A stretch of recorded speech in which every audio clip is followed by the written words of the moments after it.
Well, welcome everyone to today's DMF seminar. We're featuring Dr. Rick Wahle from the Lobster Institute at the University of Maine, and he's presenting today's seminar entitled The American Lobster Settlement Index, History, Lessons, and the Future of a Long-Term Cross-Border Collaboration. Rick recently gave this talk at the Mass Lobstermen's Association annual weekend, and after seeing it, I was so impressed. And my biggest regret was we didn't have as many people in the audience as I thought should hear this information, because it's such a fantastic presentation. So I've asked Rick to give it again today, and I'm really looking forward to his presentation. In my opinion, this is an omniscient view of lobster population trends with some environmental drivers. When I began my career as a junior lobster biologist, we had so little fishery independent data to allow us to understand incoming year classes and longer term population trends. But we now have over 2 decades of trend data in lobster settlement that detects young of the year, and ventless trap surveys that detect abundance of older lobsters in the range of 4 to 7 years, that we have an amazing data set to truly understand lobster trends. Rick's view of lobsters across the 2 stocks and over the decades is truly a glimpse of the forest and not just the trees. So Rick, thank you so much for agreeing to present today. We'll be recording this presentation, putting it on our YouTube channel for anybody who can't see it today, but we have invited the DMF staff, my advisory commission from Massachusetts, and I also extended the invitation to the Lobster Board of the ASMFC. So thanks again. Great. Dan, thanks so much for that invitation too. And I think we might even have our Associate Dean from the School of Marine Science, from the College of Natural Sciences, Forestry and Agriculture at UMaine as well. I can't see at the moment, but in any case, let me get started. And I'll just go back a slide actually to let me get oriented here, just to say a word or two about the Lobster Institute before we launch into the talk. The Institute has been around since about 1987 at the University of Maine. Our mission is really to foster collaboration and communication in support of a sustainable and profitable lobster industry in the Northeast US and Canada. And I just want to underscore that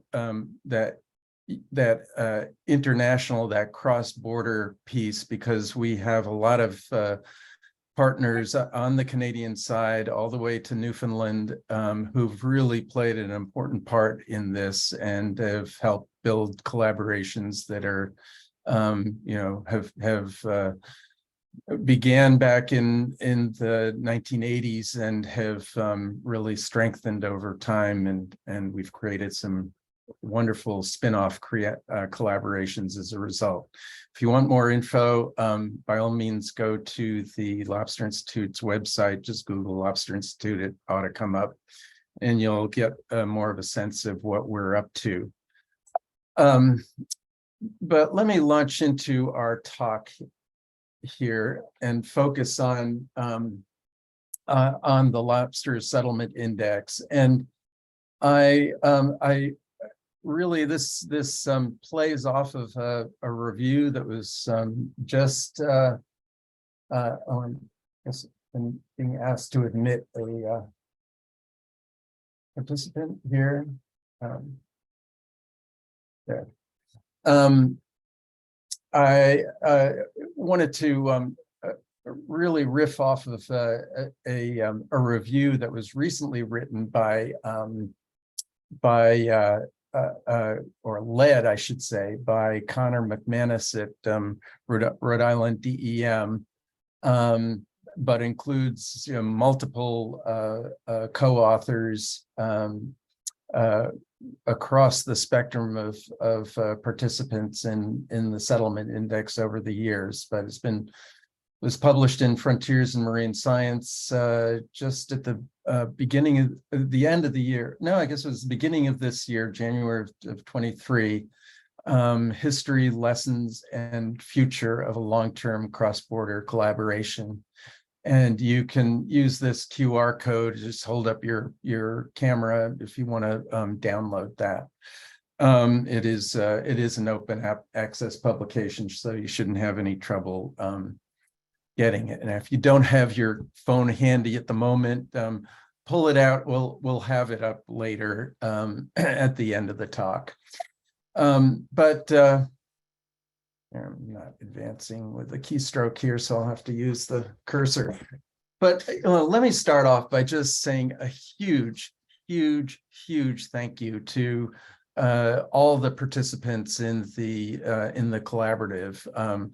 They not only include academic partners from URI up to Memorial University and in Canada and everywhere in between, but also government agency partners from DFO, National Marine Fisheries Service, the state agencies in between, and provincial counterparts, as well as industry players. They've been really important in helping us design samplers. We'll talk about the collectors in a minute. We couldn't have done that without them. Really, they are carrying the ball in terms of some of the monitoring that's going on, and I'll be explicit about that in a minute or two. And then, of course, there's a whole cadre of graduate students who've both helped out on the project and the time series, and also benefited from degrees, theses that have come off this.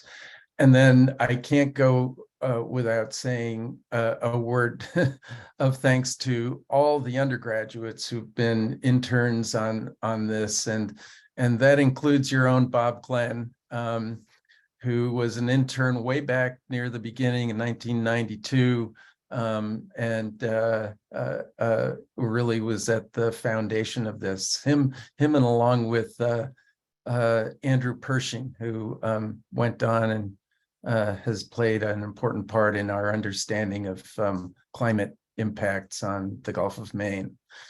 So very proud of those former undergrads as well.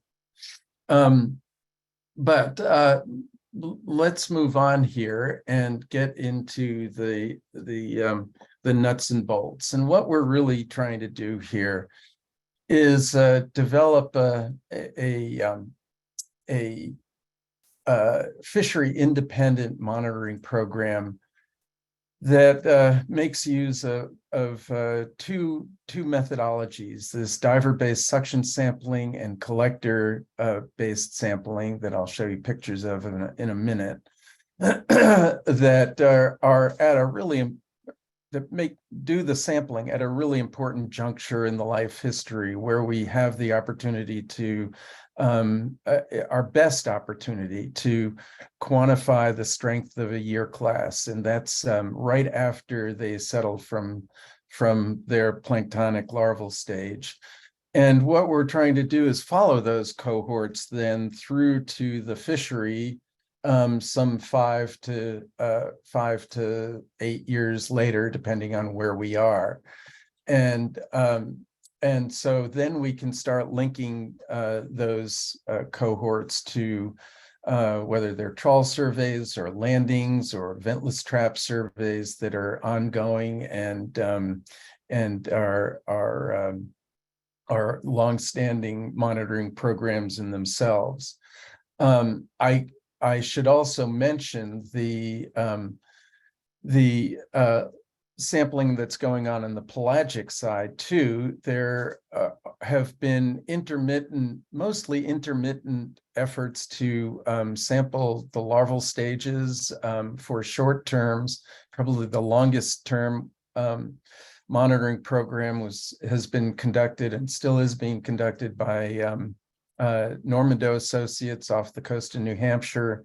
That goes back to 1978 is a really valuable database, but not widespread. And I know Maine DMR has recently started larval monitoring, and this will be a really valuable contribution to our understanding of these pre and post settlement processes. Now, let's get into the actual sampling methodologies. So the longest standing sampling method has been this diver-based methodology that I developed back in the late 1980s when I was still working on my PhD at UMaine, basically involving two divers with the suction sampling tube that has a supply of air to it at the bottom, coming from a separate scuba tank. It sends air up that creates the vacuum at the bottom, and we contain our sampling within a half square meter quadrat, and so the divers work together to turn over the cobble boulder habitat where we're sampling, which is the really primary nursery habitat. And the samples collected up in that collection bag, and then we can switch out the bag and move the quadrat to a new location. And so this is the standard methodology that's been used up and down the New England coast now for some 30 plus years. More recently, we developed the vessel deployed collector. This is where assistance from the fishing industry really came invaluable. We started these things without the proper reinforcement and without runners, and they flopped and bent and just didn't work very well until we got the know-how to make them structurally rigid and haul them in a horizontal orientation, as you can see here, using this bridle system. And then we put fine mesh in the bottom so that we minimize losses through the mesh. But these are basically the cobble habitat units that we can deploy from boats. And really this started as really backbreaking work, and we got smarter along the way using pallets and forklifts and booms to really minimize the lifting. But I know you guys have at Mass DMF have had your own experience with these, and your own headaches, and so we've learned to get smart about how these deployments are made. Each one of these units weighs about 150, 200 pounds. So there's a lot of rock going in the water. But these are the sampling methodologies, and this is the coverage. And the coverage really started, the sampling really started here on the mid-coast of Maine back in 1989. It started to spread up and down the coast, really first in Rhode Island. I was on a postdoc in 1990 at Brown, and then URI, and we started setting up monitoring sites in Rhode Island. And at the same time, our Canadian colleagues right across the border at St. Andrews there in New Brunswick started to do suction sampling at Beaver Harbor, New Brunswick in around 1992. And then things really took off by virtue of Bruce Estrella's foresight at Mass DMF. You guys in Mass established suction sampling sites in Buzzards Bay and in Cape Cod Bay and up along the North Shore.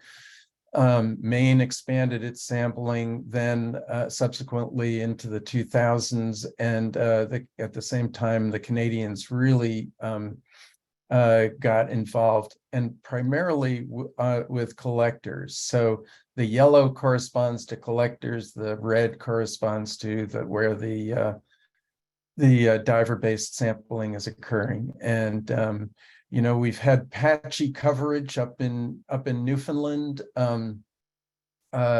but they're starting to get more consistent sampling up there. But I just want to acknowledge the partners here along the way. Again, from Memorial University down to URI and the state agencies in between, provincial and federal partners. But I really want to give a shout out to the industry again, in that Ready Seafood Company in Portland, one of Maine's biggest lobster dealers, has really bought into the collector deployments and is contributing in a really important part of the collector deployment effort. We started with a sea grant, a 2-year sea grant project, doing a pilot study to do a cross-depth transect in 2 oceanographically contrasting parts of the Gulf of Maine. That 2-year project, in partnership with Maine DMR, ended. I should say the sea grant funding component of it ended in 2018. But Ready Seafood saw such value in continuing the time series that they have supported it ever since, and they've recruited other big players in the industry to support that effort. So they've engaged Red Lobster Seafood and Santa Monica Seafood, a California company, in investing in the annual costs of running this show. So this is really, as you'll see later, is adding an important component to this. So here are some of the data, and I am not expecting you to make out all the details here in this in these graphs, but really just paint some broad brush strokes here. And again, the yellow corresponds to where we're getting the collector deployments and collector data, and the red corresponds to the diver-based sampling. And I'll just highlight a few of these, a few of the trends that we've seen over the long term. And starting here in southern New England with Rhode Island and Buzzards Bay, back in the 1990s, that was really the hot spot of where we were seeing settlement. And it was only later that in the Gulf of Maine, first the Western Gulf of Maine, and then later the Eastern Gulf of Maine, we started to see this wave of settlement cresting northward. Of course, it wasn't too long after, early 2000s, where we started to see shell disease taking its toll, and that had its impact on broodstock abundance and in turn settlement. And so we saw its signature already in the early 2000s. More surprisingly, though, given the huge broodstock we've been seeing in the Gulf of Maine, despite that, we have in the past decade been seeing declines in settlement. This has been a real surprise and a story that we've been looking very closely at, and have it's developed some new partnerships, and points to some of the dramatic ecosystem changes that are going on in the Gulf of Maine.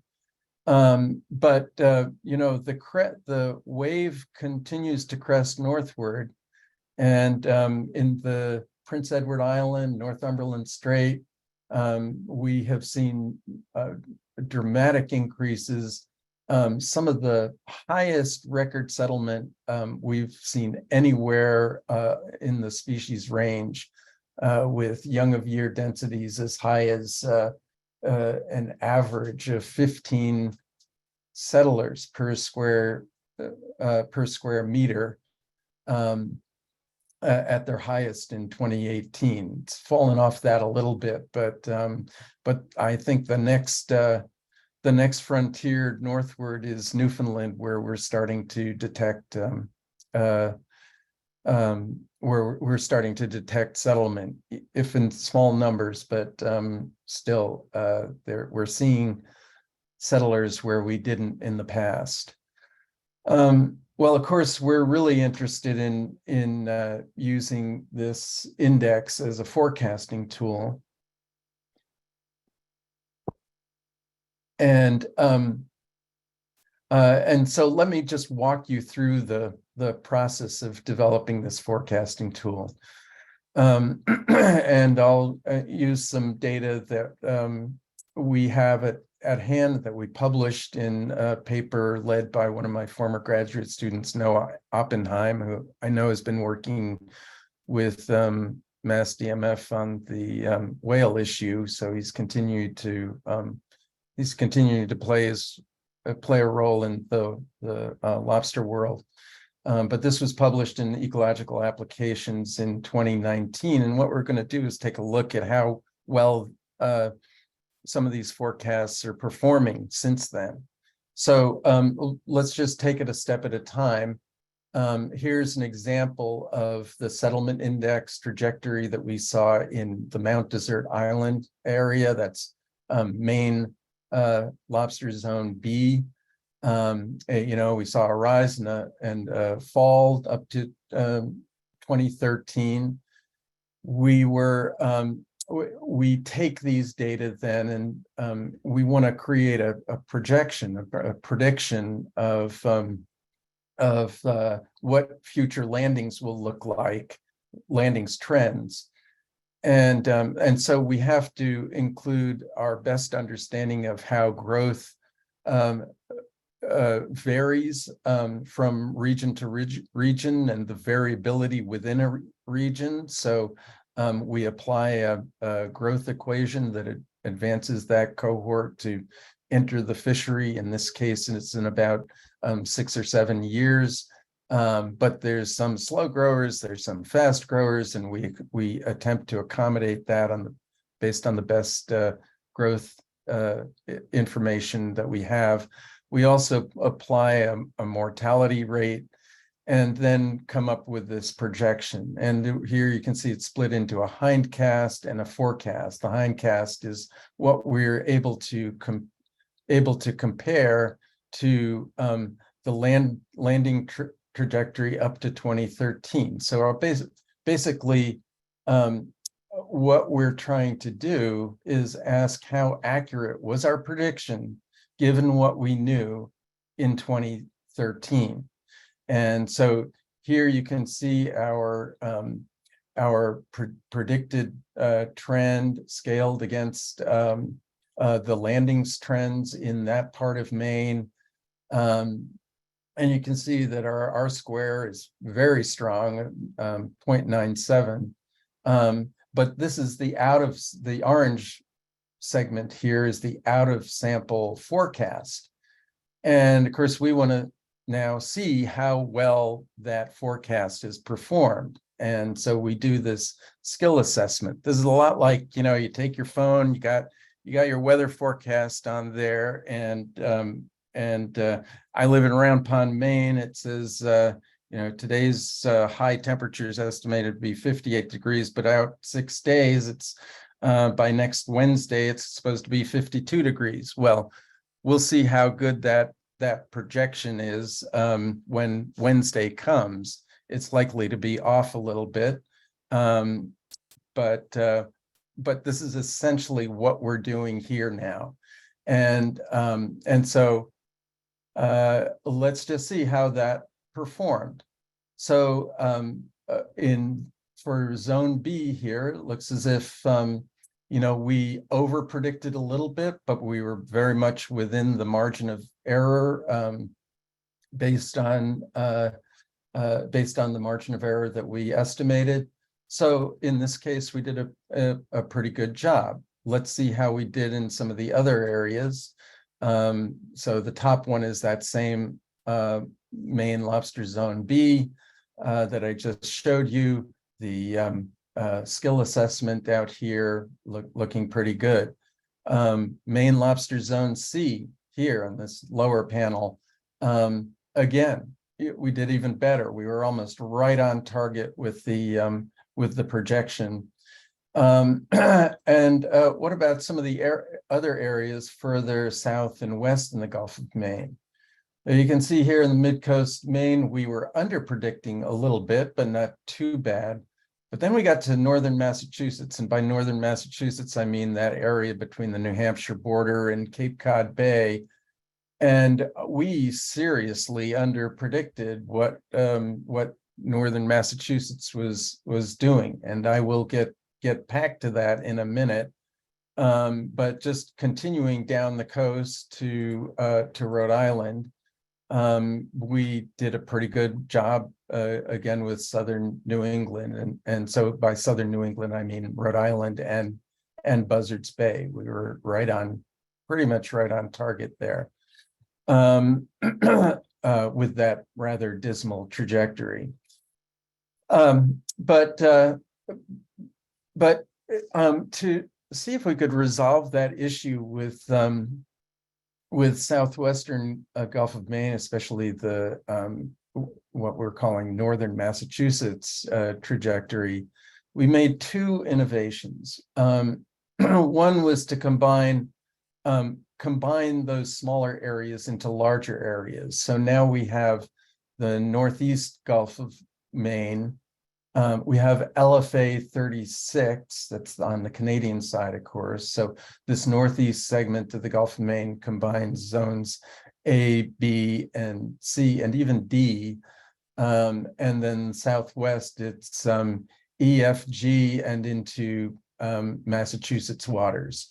So we combined larger areas, and we also started to include some of this really important deep water settlement data that by virtue of Sea Grant and Ready Seafood support, we're starting to be able to get some better information on the depth-wise patterns of settlement in both warm and cold years. So here we're looking at just some depth-wise settlement trajectories or settlement patterns. And these are, we always had highest settlement in shallow water, but these are relative measures relative to the higher density in shallow water.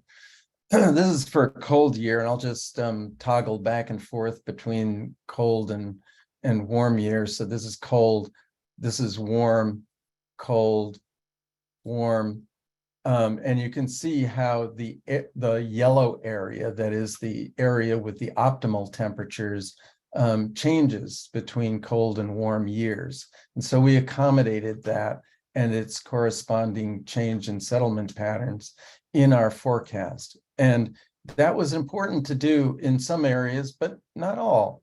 For example, so here's our modified forecast. Here's for LFA 36 for that Fundy area of the New Brunswick coast. We have here in black is the traditional standard settlement trajectory. And then in red, the red swath there is the corrected or adjusted on the basis of temperature dependent depth-wise settlement.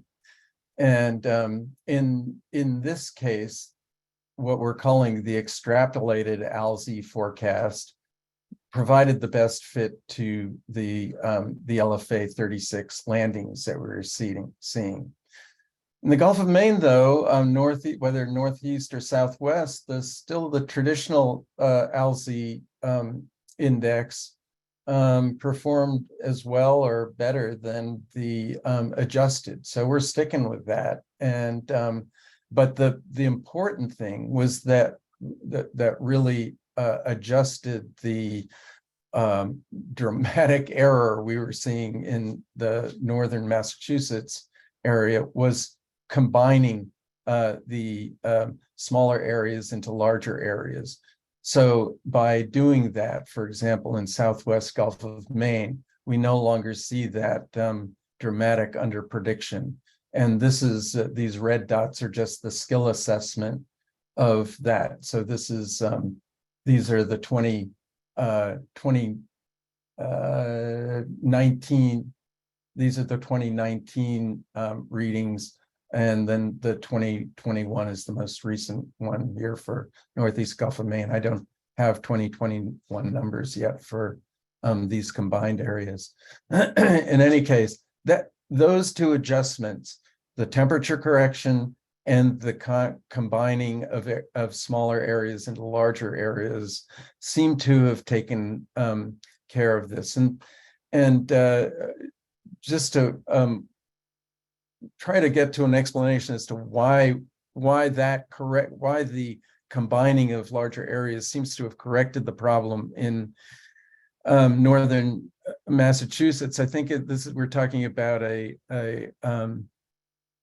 essentially where we were incorporating the movements of lobsters from the eastern parts of the Gulf of Maine into the western parts of the Gulf of Maine that we weren't able to account for in the western in the Massachusetts northern Massachusetts data set.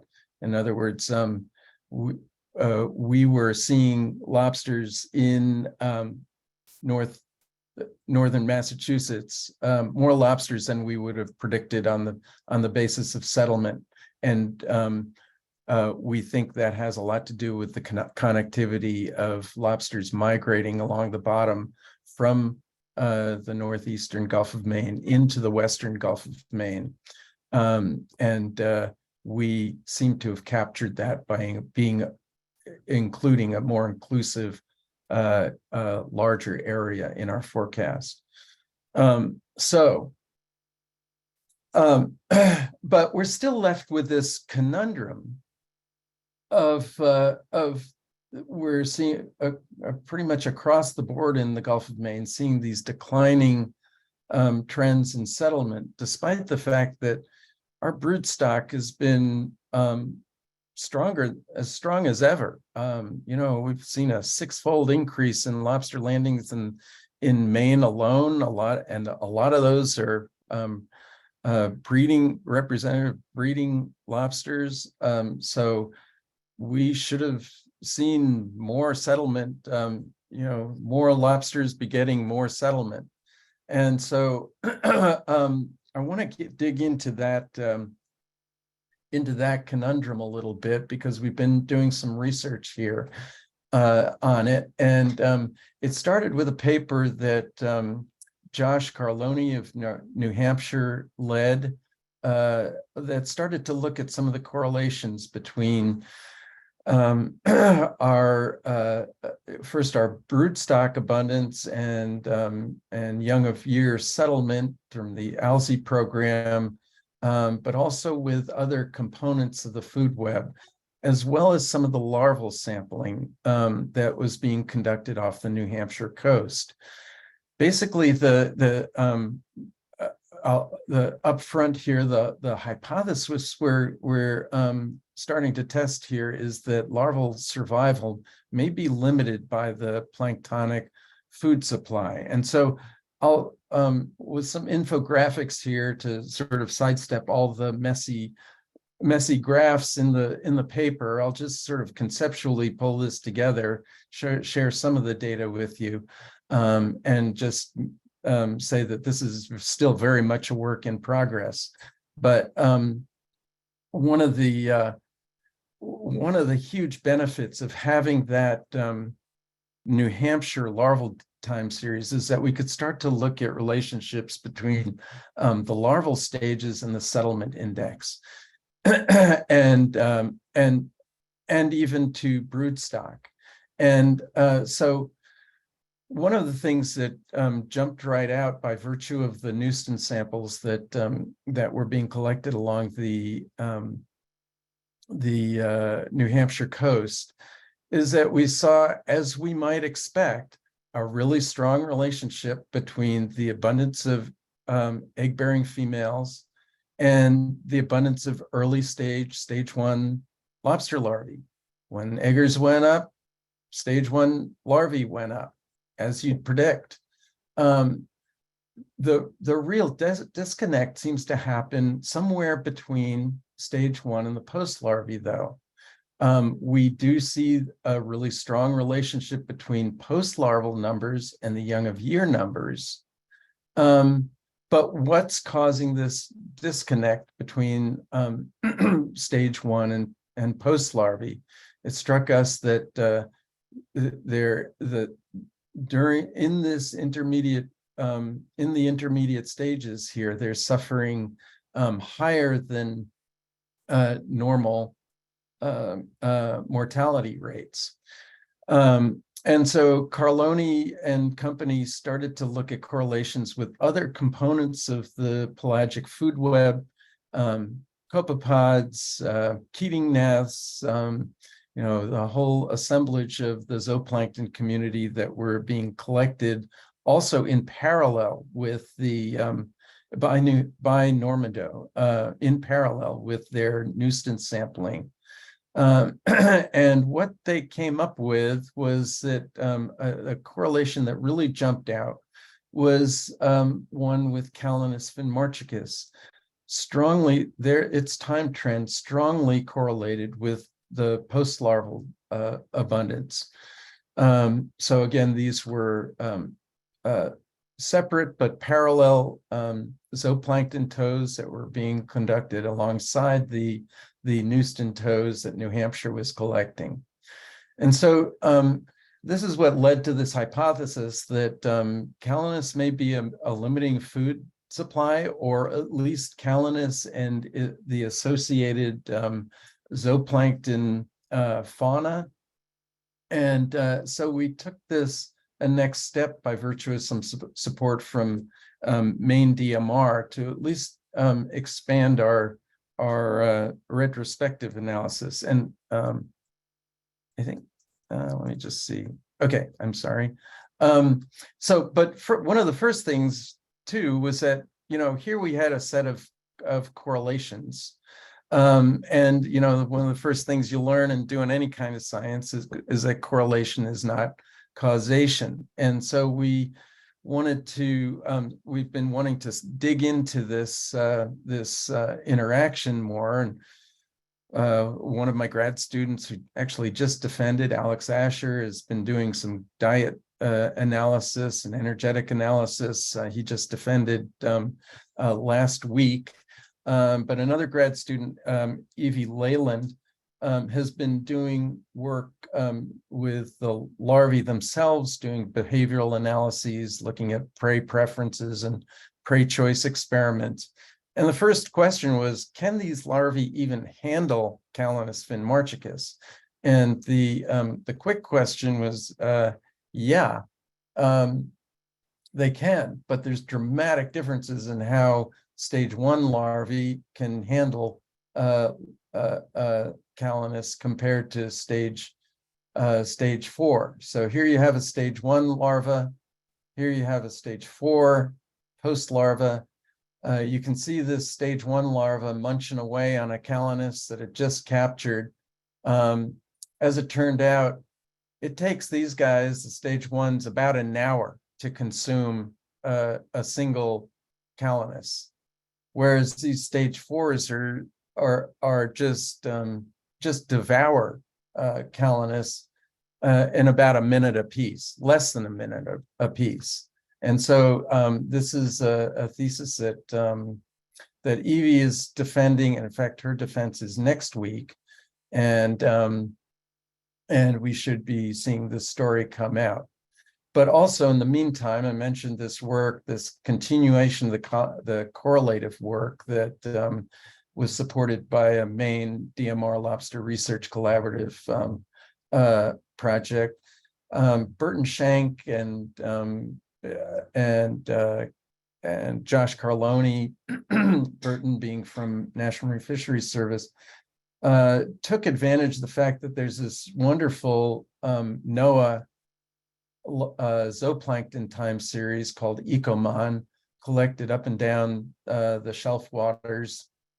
So we could really start to look at these correlations with the ALSI database, not only with the New Hampshire time series, but on a Gulf-wide basis. And where you see the larger red dots is where you see a strong correlation with the Gulf-wide Calanus index. So it seems that the strongest correlations seem to be with the ALSI Young of Year index, seem to be in this western part of Gulf of Maine, less so in the eastern part of Gulf of Maine. But another part of this report showed that some Canadian sampling off of Grand Manan here with Calanus shows some stronger correlations in the east. But all this goes back to some of the ecosystem changes that are being brought on by changes in the supply of Labrador slope water. And you can see how strongly correlated the Calanus index is with this supply of Labrador slope water. So this time series shows how in the last decade, Labrador slope water has just been declining almost monotonically.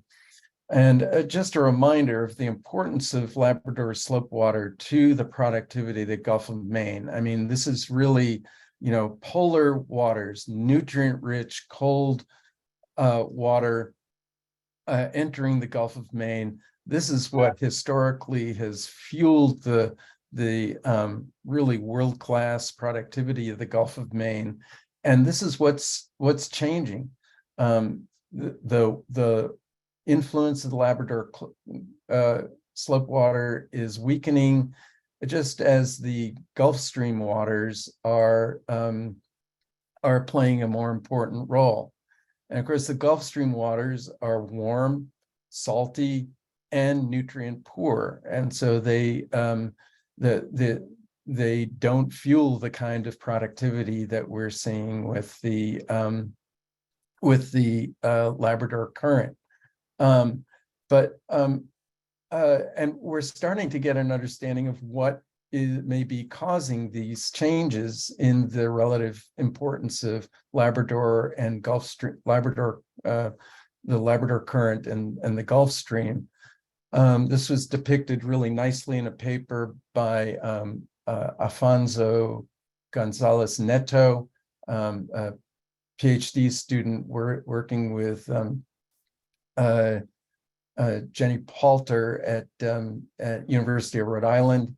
And basically what we're seeing is that as the influence of the Gulf Stream gets stronger and its warm core rings push in closer to the shelf, it's essentially pinching off the supply of Labrador current of the Labrador current at this nose of the Grand Banks. And so it's essentially deflecting the Labrador, cold Labrador shelf water eastward rather than allowing it to pass as it naturally would south and westward to the Gulf of Maine.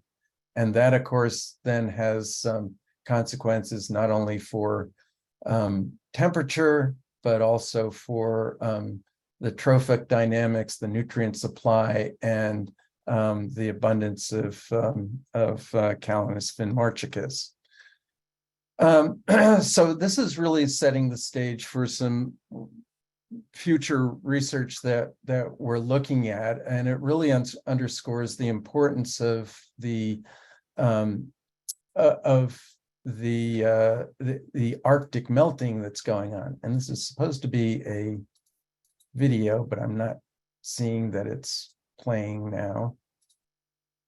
But in any case, this video was supposed to show, it was showing just as I pre-played it before this presentation. So I don't know what's going on here, but in any case, this little video clip was just showing how the area of the Arctic ice mass has been shrinking over the past 40 years to the point where we're about half the area that it was just in the early 1980s.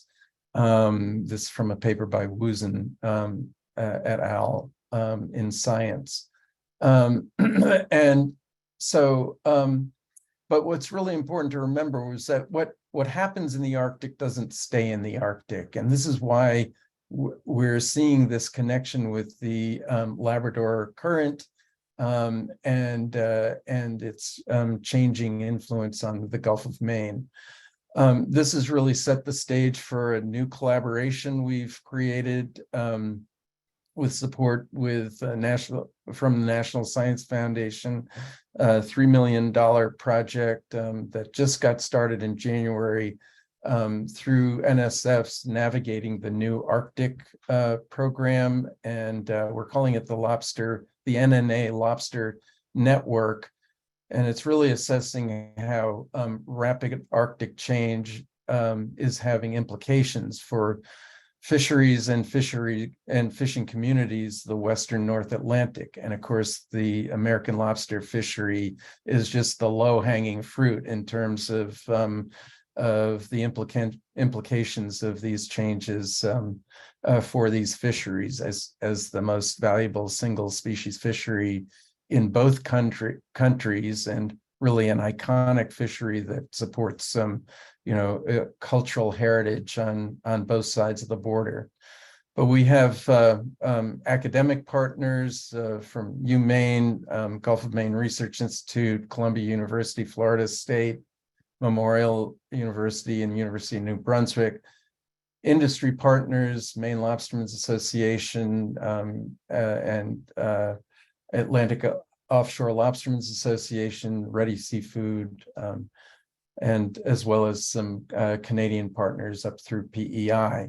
And of course, our government agency partners, National Marine Fisheries Service, and 3 of the state agencies here. And I would not rule out, in fact, I would certainly welcome Massachusetts playing a role in here as we move forward. We've only just gotten started. And if there's interest and you're not overwhelmed with all the other issues that are challenging your schedules, I would by all means welcome Massachusetts participation. But in any case, this is the work that is just getting started to start to look at these teleconnections between the Arctic and our fisheries. And it's really an end-to-end analysis that involves cryosphere scientists at the polar end, physical oceanographers, ecosystem scientists, and fisheries scientists, as well as social scientists in these areas, looking at how these impacts are the implications of these impacts for our coastal communities. And happy to answer, more detailed questions about these. But let's see if I can get to my slide changing here. There we go. So to wrap this up, just to underscore the importance of developing forecasting tools, I think there's no doubt that forecasting in many ways puts the future in our hands. It gives us the lead time to make choices, and having that lead time to consider choices and test our forecasting tools gives us the resilience to adapt to future changes. I didn't want to leave this discussion without saying a couple words about the other data sets from the ALSI program.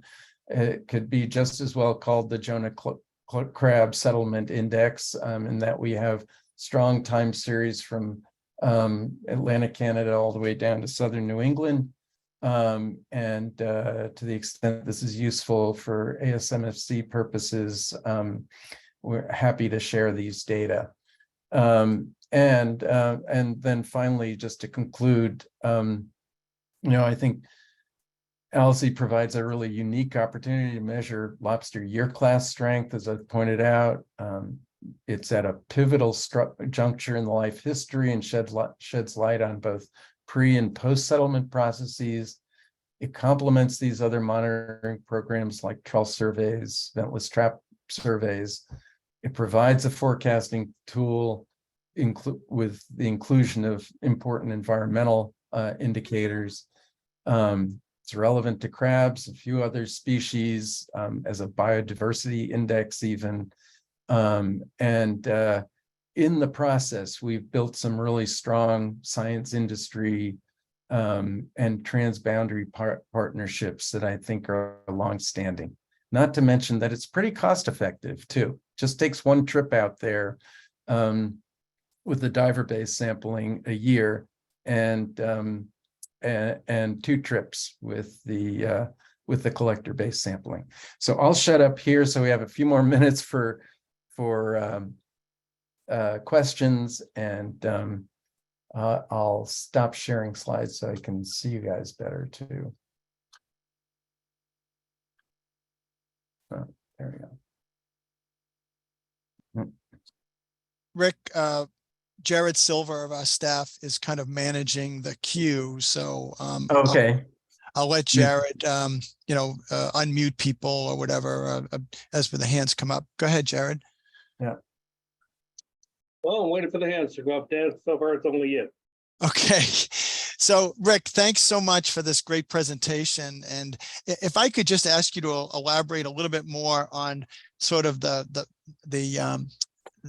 sort of the disconnect a little bit, or the lack of forecasting accuracy about like that northern Massachusetts area. Is that related to the fact that we're probably seeing recruits coming from the north at an age once they start walking? So like maybe the 4 to 7 year old lobsters, when they get a little bit better size, they have a little bit more ability to avoid predators. They might be heading down our way from the center of the Gulf of Maine. Dan, that's our best interpretation of what's going on. And there's a lot of tagging data to support the interpretation that lobsters are migrating along the bottom. These are adult lobsters migrating along the bottom from northwest Gulf of Maine in those really high density areas into the southwestern part of the Gulf of Maine. I mean, I know, this goes a long ways back. I know the Outer Cape fishermen have long seen V-notch lobsters that could have only been coming from Maine. So even without a tagging study, there was that subsidy coming from the western part of the Gulf of Maine. But yeah, and I don't think we were accounting for that in looking at such small areas as we had before, but by using a more inclusive area that included at least mid-coast Maine all the way down to Cape Cod Bay, that improved our forecasting ability dramatically. Yeah, you did a great job on that. So thanks for that clarification. Sure. Go ahead, Jared. Ray Kane. Yes, thank you, Richard, for this presentation. This is my second round with this presentation. Relative to those 3 structures east of Rhode Island, the yellow structures, when you showed, I believe it was your first or second slide, you've got red dive areas where they dive, and then the yellow areas, the yellow circles. Can you bring that? Let me see if I can share again, so we can go back to the slide you were talking about. Let's see.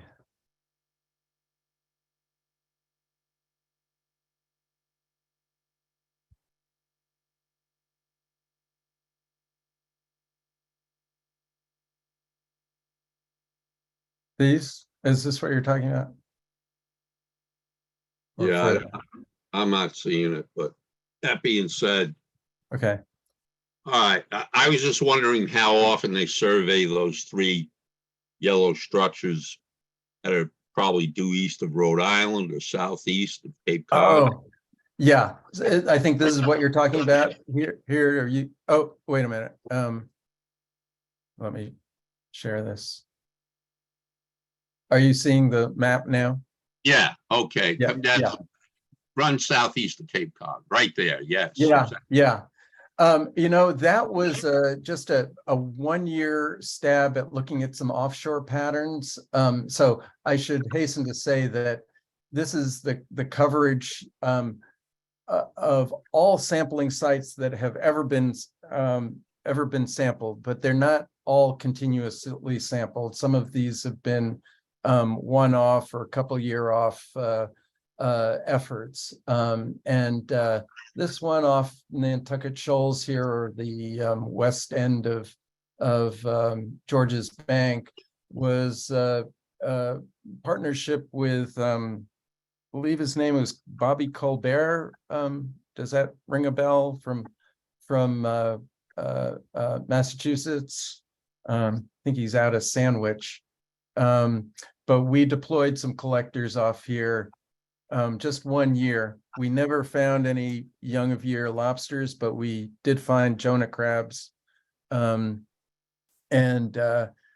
when our funding ran out. So similar thing with off Platts Bank here, another fisherman out of Booth Bay helped us deploy some offshore. And similarly, this set from out of Rhode Island, out of Point Judith, we deployed.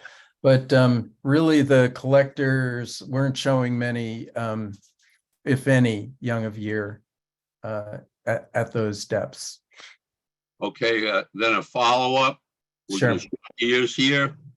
Our cod fishery collapsed back in, I don't know when the council officially declared it collapsed. Codfish were great predators for smaller lobsters. I know that for cod fishing years ago, you'd cut them open, the stakers and whatnot.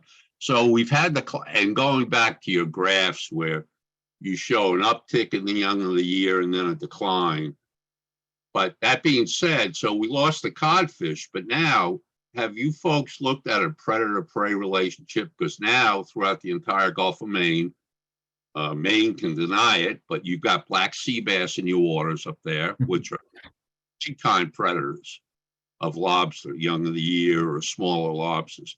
And you've got striped bass. You had a great striped bass recreational fishery up there last year. So have you folks looked at a predator-prey relationship with these young of the year? Thank you. We're trying to explain that decline in young of year. Well, I know that Josh Carloni in that initial correlation analysis looked at some of the correlations with at least larval fish and didn't see a strong correlation. But that said, we know that the depletion of groundfish in the Gulf of Maine, in any case, back in the 80s, 90s, early 2000s, played a really important role in the boom in lobster populations in the Gulf of Maine. Whether or not we're seeing that say black sea bass are playing a role in the decline in young of year, I haven't seen that.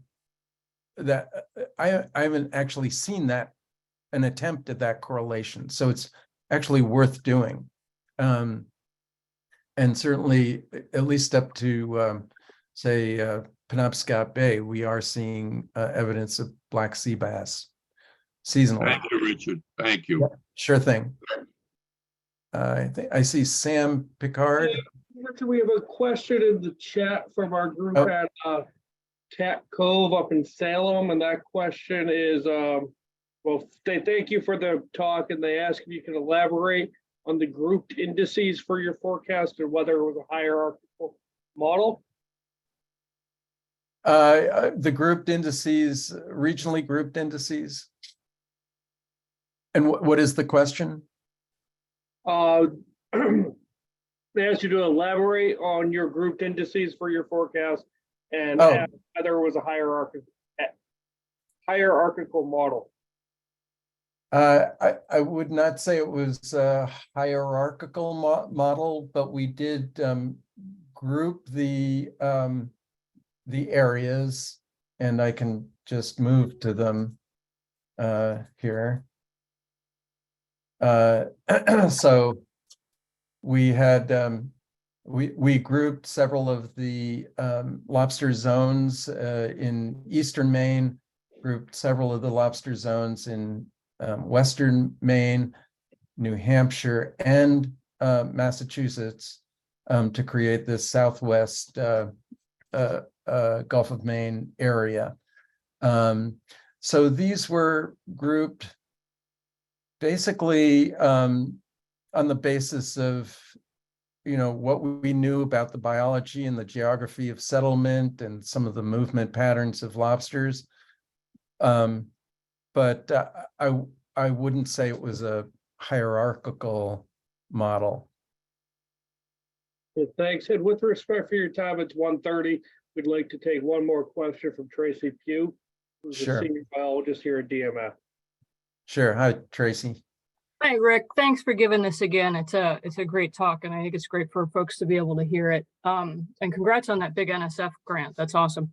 Yeah, sure thing. Thank you. So can you maybe talk a little bit about how the suction sampling sites are selected in terms of like, what are you looking for when you select a site for that kind of monitoring? Yeah, first of all, it has to do with having the appropriate habitat, or at least within some limits. So having cobble boulder habitat, acknowledging that, you know, varies up and down the coast. So there's a limit to which you can really standardize the habitat. But that said, you know, with the collectors, we've done side-by-side comparisons of collectors deployed right on those habitats, same sites. So it's really an apples to apples comparison. And we've seen very similar time trends. I think that was borne out with some of the, just yesterday we had our ALSI annual meeting, and there was another comparison of young of year to in section sampling to collectors, but primarily it's habitat. And then you know, it's an attempt, we try to get a spread of sites across each particular area and have no less than 4 sites sampled in any particular study area.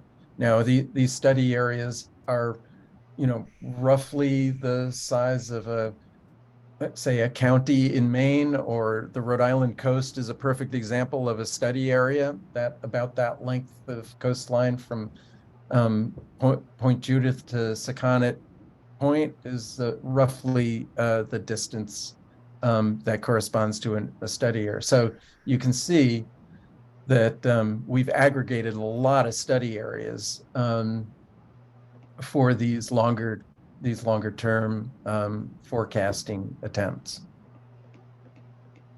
That's great, Rick. Thank you. Sure thing. Okay, Rick, I think we're going to shut it down because we told everybody it's going to be an hour-long seminar, but thank you so much for your presentation today.